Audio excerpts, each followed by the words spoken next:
Collegiate school was not conceived as a step forward to eliminating public education, but attitude of our public competitors was brought home to us very quickly. We intended to establish first independent school in Wichita, Kansas, which grades 1 through 12, and Collegiate was going to be competing for the best students in the area.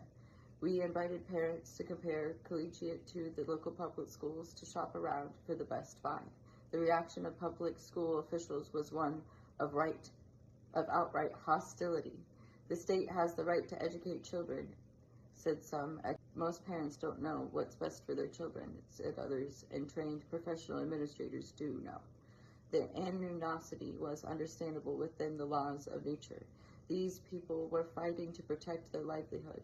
They were guarding an ideal they had believed in and lived by for many years, as well as defending their source of income. It was a good close-up view of monopoly in action. Soon we began to understand the connection between this action and our original complaints with public education. All monopolies are detrimental in their effort on the people who must deal with them, pay their inevitably rising prices, and make do with their shoddy products or services. Those monopolies sanctioned by the government, however, are the most dangerous because they have immediate access to the threat of violence through enforcement power behind the facade of law.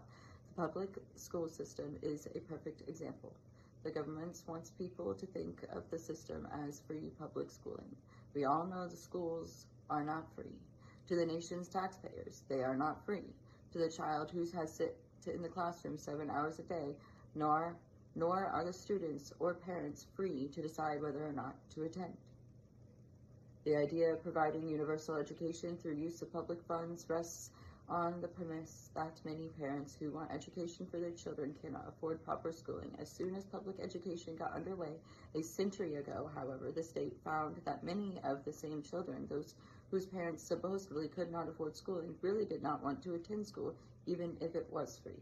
Such actions could not be tolerated. The thought of thousands of youngsters ignoring the benefits of free school system was an anathema.